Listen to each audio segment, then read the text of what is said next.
ആലപ്പുഴയിലെ പ്രിയപ്പെട്ട സമ്മതിദായകരോട്, ജനാധിപത്യ വിശ്വാസികളോട്, ഏറ്റവും ആദരവുള്ള കോൺഗ്രസ്സുകാരോട് ഞങ്ങൾക്ക് പറയുവാനുള്ളത്, ഈ രാജ്യം രക്ഷപ്പെടണമെങ്കിൽ, ഒരുപക്ഷെ രാജ്യം നിലനിൽക്കണമെങ്കിൽ, അതുപോലെ തന്നെ കോൺഗ്രസ് പാർട്ടി നിലനിൽക്കണമെങ്കിൽ ഈ ആലപ്പുഴ മണ്ഡലത്തിൽ കെ.സി.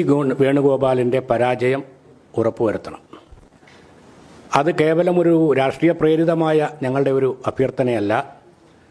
അത് രാജ്യത്തെ സ്നേഹിക്കുന്നവർ, ഇന്ത്യൻ നാഷണൽ കോൺഗ്രസിനെ സ്നേഹിക്കുന്നവർ ഒക്കെ മനസ്സിലാക്കിയിട്ടുള്ള ബോധ്യമായ ഒരു കാര്യമാണ്. നമുക്കറിയാം, കോൺഗ്രസിന് എന്തൊക്കെ പോരായ്മകളും പ്രശ്നങ്ങളും ഉണ്ടെങ്കിൽ പോലും ഒരു പരിധിവരെയെങ്കിലും ദേശീയ തലത്തിൽ അതിനൊരു കെട്ടുറപ്പുണ്ടായിരുന്നു. അതൊരു പരിധിവരെ അതിൻ്റെ മതനിരപേക്ഷ നിലപാട് മുൻകാലങ്ങളിൽ ഉയർത്തിപ്പിടിച്ചിരുന്നു. പോരായ്മകൾ നമുക്ക് ചൂണ്ടിക്കാട്ടാൻ ധാരാളമുണ്ട്, ഞങ്ങൾ ചൂണ്ടിക്കാട്ടിയിട്ടുണ്ട്. എന്നാൽ ദേശീയ തലത്തിൽ കോൺഗ്രസിനെ തകർത്തെറിയുന്നതിൽ വലിയ ഒരു പങ്ക് വഹിച്ചത് ശ്രീ കെ.സി. വേണുഗോപാലാണ്.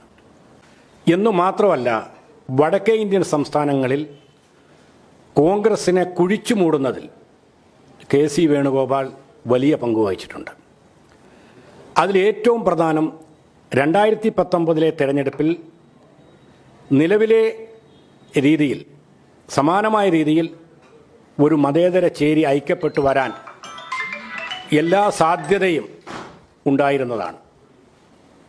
എന്നാൽ അതിനെ ഉത്തർപ്രദേശിൽ സമാജ്വാദി പാർട്ടിയുമായും ബീഹാറിലായാലും പല സംസ്ഥാനങ്ങളിലും ആ ചേരിയെ ദുർബലമാക്കുന്നതിനും ആ ജനാധിപത്യ സഖ്യത്തെ തകർത്തെറിയുന്നതിനും കെ.സി. വേണുഗോപാൽ തന്ത്രപരമായ നീക്കം നടത്തിയിട്ടുണ്ട് എന്നുള്ളത് ഒരു നഗ്നമായ യാഥാർത്ഥ്യമാണ്.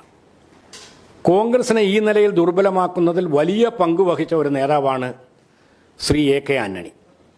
ഒരുപക്ഷെ പലരും ആശങ്കപ്പെടുന്നത് പോലെ സംഘപരിവാർ വിലക്കെടുത്ത ഒരു കോൺഗ്രസ്സുകാരനാണ് ആന്റണി എന്നുള്ളത് ഇന്ന് വ്യക്തമായി കഴിഞ്ഞിട്ടുണ്ട്.